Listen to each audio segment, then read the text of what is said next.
Petrol diesel ಇದು international market, ಹೌದು ತಾನೆ? ಕರ್ನಾಟಕದಲ್ಲಿ ಏನು ಸಿಗಲ್ಲ, ಇಂಟರ್ನ್ಯಾಷನಲ್ ಮಾರ್ಕೆಟ್ ತಾನೆ.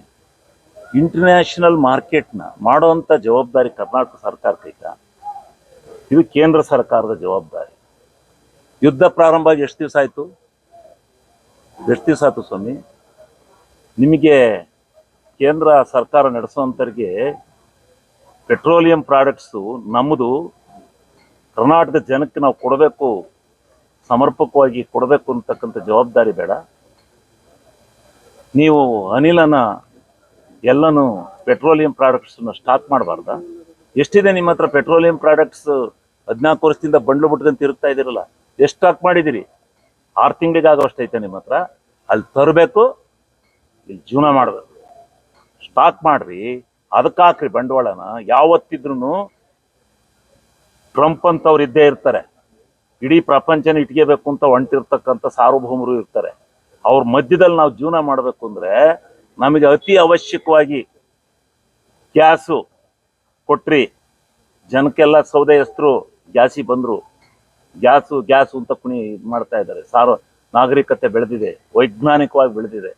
ಇಂಥ ಸಂದರ್ಭದಲ್ಲಿ ನೀವು ಆ ಪ್ರಾಡಕ್ಟ್ ಏನಿದೆ ಅದು ಮನುಷ್ಯನ ಜೀವನಾಡಿಯಾಗಿದೆ. ಅದಿಲ್ಲ ಅಂದರೆ ಬೆಳಿಗ್ಗೆ ಜೀವನ ಇಲ್ಲ. ಅಂಥದ್ದನ್ನ ನೀವು ತಾತ್ಸಾರವಾಗಿ ನೋಡಿ. ಎಲ್ಲನೂ 5 ರಾಜ್ಯ ಚುನಾವಣೆ ಆಗೋವರೆಗೂ ಭದ್ರವಾಗಿ ಹಿಡ್ಕೊಂಡ್ರಿ. ಯಾರು ಹೇಳಿದರು ಯಾರು ನಾವು ಮಾಡಲ್ಲ ಅಂತ? ಈಗ ಹೆಂಗೆ ನೀವು ಬೆಲೆ ಏರಿಸ್ತಾ ಇದ್ರಿ? ದೇಶಭಕ್ತಿ. ಯಾವ ಭಕ್ತಿ? ದೇಶದ್ದು ಎಲ್ಲಿಂದ ಐತೆ ದೇಶಭಕ್ತಿ? ದೇಶಭಕ್ತಿ ಆಗತ್ತ ಅದು? ಬೆಲೆ ಏರಿಕೆ ಆಗರ್ದು ಬರೀ ರೈತ ಏನಾಗ್ತಾನೆ ಅಂತ ಯೋಚನೆ ಮಾಡಿದಿರಾ? 70% ರೈತನಿಗೆ ಕೊಡ್ತಾ ಇದು. ಕಚ್ಚಾ ತೈಲ ಬೆಲೆನ ಅಂತಾರಾಷ್ಟ್ರೀಯ ಮಟ್ಟದಲ್ಲಿ ಜಾಸ್ತಿ ಆಗುತ್ತೆ ಅನ್ನೋ ಪರಿಜ್ಞಾನ ನಿಮಗೆ ಬೇಕಾಯ್ತು. ನೀವು ತಗೊಬಂದು ಸ್ಟಾಕ್ ಮಾಡ್ಕೋಬೇಕಾಯ್ತು.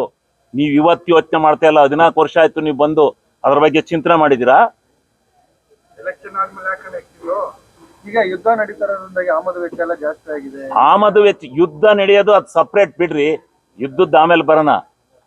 ನಿನಗೆ ಕರ್ನಾಟಕ ರಾಜ್ಯಕ್ಕೆ, ಭಾರತ ದೇಶಕ್ಕೆ ಎಷ್ಟು ಪೆಟ್ರೋಲಿಯಂ ಪ್ರಾಡಕ್ಟ್ಸ್ ಬೇಕು, ಎಷ್ಟು ಗ್ಯಾಸ್ ಇದು ವ್ಯವಸ್ಥೆ ಬೇಕು ಅಂತಕ್ಕಂಥದ್ದನ್ನ ನೀವು ತಿಳ್ಕೊಂಡು ಸ್ಟಾಕ್ ಮಾಡ್ಬೇಕಾಯ್ತು.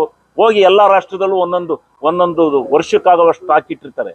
ನೀವು ಎಷ್ಟು ಇಟ್ಕೊಂಡಿದ್ರಿ ಸ್ಟಾಕು? ಬೇಕಲ್ಲ ಇದು ದೇಶಭಕ್ತಿ. ನಮ್ಗೆಲ್ಲರಿಗೂ ದೇಶಾಭಿಮಾನವೇ ಇರೋದು. ಭಾರತ ದೇಶ ಉದ್ಧಾರ ಆಗ್ಬೇಕು ಅನ್ನೋದೇ. ನಾವು ಜಾತಿ ವ್ಯವಸ್ಥೆ ಒಳಗೆ ದೇಶ ಕಟ್ಟಲ್ಲ, ಅಭಿವೃದ್ಧಿನಲ್ಲಿ ದೇಶ ಕಟ್ತೀವಿ. ಮಿತವಾಗಿ ಈಗಲ ಹೇಳೋದು, ಮಿತವಾಗಿ ಬೆಳಕಿ ಅಂತ. ಮಿತವಾಗಿ ಬೆಳಕಿರೆ ಹೆಂಗೆ ಆಗತ್ತೆ ಹೇಳಪ್ಪ? ಈಗ ಒಬ್ಬ ಕೆಲಸದಲ್ಲಿ ಇರ್ತಾರೆ, ಅವನು ಹೋಗ್ಬೇಕು ಕೆಲ್ಸಕ್ಕೆ, ಬೆಳಿಗ್ಗೆ ಡ್ಯೂಟಿಗೆ. ಯಾತ್ರಲ್ಲಿ ಹೋಗ್ತಾರೆ? ಬಸ್ ಯಾತ್ರಲ್ಲಿ, ಪೆಟ್ರೋಲ್ ಮೋಟರ್ ಸೈಕಲ್ ಹೋಗ್ತಾನೆ. ಹಂಗಾರೆ ಮಲ್ ಕೂತ್ಕೊಂತ ಹೇಳದ ಮಿತವಾಗಿ ಬೆಳ್ಕೋದು ಅಂದ್ರೆ? ಆಯ್ತು, ನೀವ್ ಹೇಳಿದಂಗೆ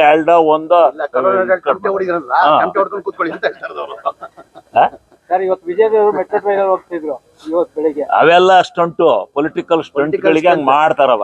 ಅದ್ ಯಾರೋ ಇವರು ಮನದಿ ಸೈಕಲ್ ಓದ್ತಿದ್ರು, ಬೆಳಿಗ್ಗೆ ಮತ್ ಕಾರಲ್ಲಿ ಹೋದ್ರಂತೆ. ಅವ್ರ ಹಂಗಯ್ಯ, ಅವ್ರು ಹೋಗ್ತಾ ಇರ್ತಾರೆ.